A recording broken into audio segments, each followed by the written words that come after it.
Zoom Info sur Europe 1, petit format, mais pour de grands enjeux. Question ce matin sur le dérèglement climatique. Canicule, pluie torrentielle, méga feu, ouragan. Il se produit aujourd'hui 5 fois plus de catastrophes climatiques par an qu'il y a 50 ans. Les dernières en date, évidemment, les tornades dans le Kentucky le week-end dernier, mais aussi les inondations de la semaine dernière dans le sud-ouest, le gel tardif en avril qui a ravagé les vignobles, les pluies torrentielles en Allemagne et en Belgique cet été.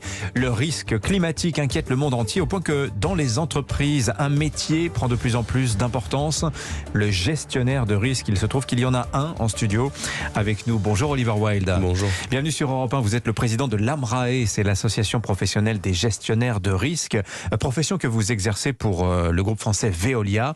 Le risque, ça se prévoit. Ne pas le faire, c'est se mettre en danger. Vous venez précisément de publier avec l'AMRAE, votre association, un baromètre édifiant qui montre bien que le risque climatique aujourd'hui occupe les esprits au plus haut niveau dans toutes les entreprises. Est-ce qu'on a d'abord une idée, Oliver Wilde, du coût des catastrophes naturelles aujourd'hui à l'échelle mondiale ? Alors le coût est grandissant. De toute façon, on voit les assureurs en difficulté. D'ailleurs, ça a un impact sur l'état du marché que l'AMRAE publie tous les ans. Il y a une tension très forte puisqu'il y a eu beaucoup de dépenses, peu de primes collectées par rapport à ce risque très important. Et ce que je dirais, c'est que ce qui peut coûter moins cher, c'est justement l'anticipation et la prévention. On a des analyses anciennes sur les catastrophes naturelles où pour 1 euro investi en prévention, c'est 5 euros d'économiser lors de la catastrophe naturelle. Je voudrais que vous me parliez un petit peu de votre métier, gestionnaire de risque. Ça fait partie de ces professions méconnues. Ça existe depuis longtemps, cette profession ? Oui, ça existe depuis longtemps. L'association, elle est déjà ancienne. L'association a commencé par des acheteurs d'assurance principalement. Mais il manquait ce fondamental qui était le risk manager. Parce qu'en fait, avant d'aller acheter de l'assurance, le rôle du risk manager, c'est de bien comprendre les risques, de bien les identifier. Et c'est tous les risques. Oui, donc, voilà, c'est pas juste le risque financier ou juridique qu'on pouvait aborder. Il y a le risque cyber, le risque terroriste. L'horizon est très large. Oui. Donc le métier de risk manager, c'est vraiment d'être un esprit ouvert, un animal social qui va discuter avec toutes les directions, tant fonctionnelles que opérationnelles dans l'entreprise, pour justement aider à identifier les risques. Mais il ne sert à rien d'identifier les risques s'il n'y a pas d'action derrière. Alors pourquoi parler précisément du risque climatique ce matin ? C'est parce que à travers ce baromètre, l'on comprend une chose, c'est que d'abord le risque climatique se hisse tout en haut de l'échelle des risques identifiés par les gestionnaires de risque. Et alors, il y a ce chiffre qui est assez perturbant. 60% des managers de risque que vous avez interrogés pour cette enquête s'inquiètent de l'assurabilité future de certaines régions du monde, certaines régions de France, ou bien même carrément de certaines activités. C'est-à-dire que vous pensez qu'il y a des choses qu'on ne pourra plus faire parce que ça deviendra impossible du fait de la récurrence des inondations, de la récurrence des incendies, etc., etc. Il y a des choses qu'on ne pourra plus faire demain, Oliver Wilde ? En fait, je ne pense pas qu'on ne pourra plus faire. Au contraire, le risque climatique fait partie de ces risques systémiques, un peu comme celui que l'on a eu avec une pandémie qui a touché l'ensemble du globe. Donc il y a un problème d'assurabilité, mais avant de parler d'assurabilité, il faut bien comprendre son exposition à ces risques-là et les adaptations que l'on peut mener. Donc là, vous vous mettez dans la peau du chef d'entreprise qui doit avoir le recul nécessaire pour évaluer son activité et de dire « je suis exposé à tel risque, à tel risque, à tel risque, il faut peut-être que je prenne des initiatives pour m'en protéger. » C'est ça, finalement. Tout à fait. Et l'horizon que vous devez avoir en tant que risk manager, vous apportez des solutions pour vos opérationnels, mais aussi les décideurs de l'entreprise, sont des horizons à court, moyen et long terme. Est-ce que vous pouvez nous parler, par exemple, vous, auprès de Veolia, quel genre de risque, très concrètement, une société comme la vôtre est exposée ? Alors, Veolia, c'est un peu différent dans le sens où on est acteur de la transition écologique. Donc, le risque climatique, on l'a dans notre cartographie des risques depuis un certain nombre d'années parce que ça fait partie de notre ADN et on fait partie de ceux qui ont l'analyse de risques et d'opportunités, puisqu'on est apporteur de solutions par rapport au dérèglement climatique, non seulement par rapport aux risques physiques, donc s'adapter aux situations d'inondation et apporter des solutions opérationnelles pour se protéger contre les événements physiques.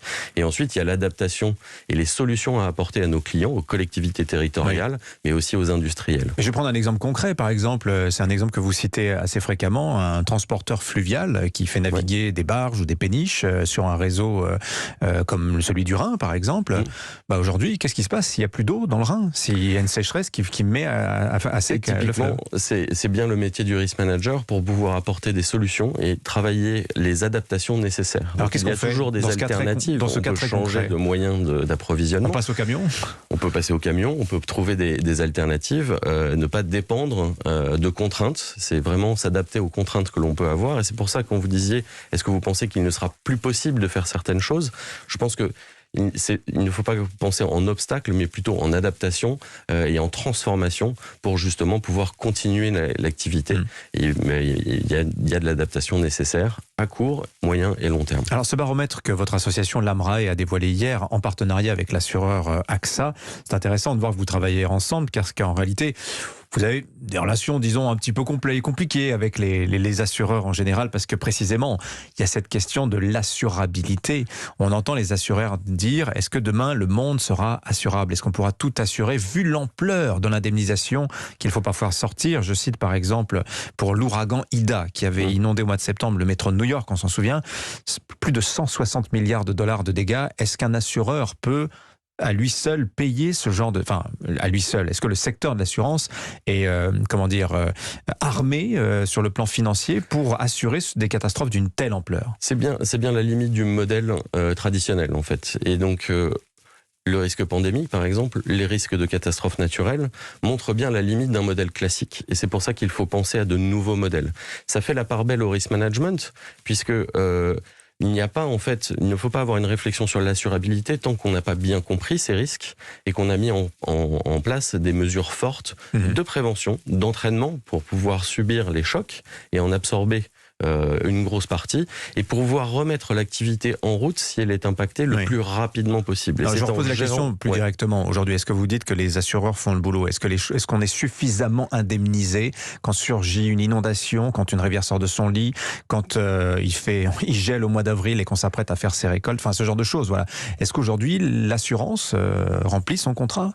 Aujourd'hui, l'assurance, quand on voit l'état du marché, elle a plutôt tendance à se retirer des grands risques. Parce que vous avez un petit tableau là justement où vous dites voilà aujourd'hui le taux de prélèvement, le taux des cotisations, le niveau des franchises et le niveau d'indemnisation, et on voit que tout ce que vous devez payer, c'est la petite flèche qui va vers le haut. En revanche, l'indemnisation, c'est la petite flèche qui va vers le bas sur à peu près tous les risques. Oui, il y a un autre problème, c'est la disponibilité de la capacité offerte par les assureurs. Je ne dis pas ça pour taper forcément sur les assureurs, parce qu'eux aussi ont leurs propres problèmes, mais ça entre dans l'équation aujourd'hui du chef d'entreprise. Il y a la capacité qui est offerte par les assureurs. Et aujourd'hui, on a besoin de renouer un dialogue parce qu'il y a une vraie fracture qui s'est créée.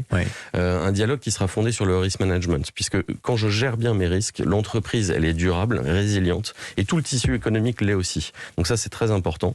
Et sans avoir fait cette analyse préalable et sans l'avoir partagée avec l'assureur pour pouvoir susciter un appétit chez l'assureur et créer ce nouveau partage du risque. Et je pense qu'aujourd'hui, on a de nouveaux mécanismes qui permettent à l'entreprise d'avoir plus confiance en ses risques et d'en porter davantage parce qu'elle a une meilleure connaissance de ses risques et que l'assureur vienne en partage et en dialogue. Mais aujourd'hui, on constate plus une fracture qu'un dialogue. Oliver Wild, dernière question. Est-ce que cette récurrence, cette augmentation de la fréquence des crises climatiques, des catastrophes climatiques, c'est lié au réchauffement climatique ? Pas évident. C'est une des conséquences. Enfin, les analyses montrent que les chiffres sont là. Après, moi, je reste toujours positif. C'est-à-dire que les solutions existent pour justement lutter contre le dérèglement climatique. Veolia fait partie des apporteurs de solutions. Donc, les solutions sont là. Aujourd'hui, le risque du dérèglement climatique, je dirais que c'est plus un risque, c'est plutôt un fait. Et on en voit l'illustration. Et donc, maintenant, le temps est venu à l'action et à une compréhension de ces risques pour pouvoir justement mener les bonnes actions. Merci Oliver Wild, le président de l'AMRAE, l'association professionnelle des gestionnaires de risques, était l'invité du Zoom Info ce matin sur Europe 1. Bonne journée à vous.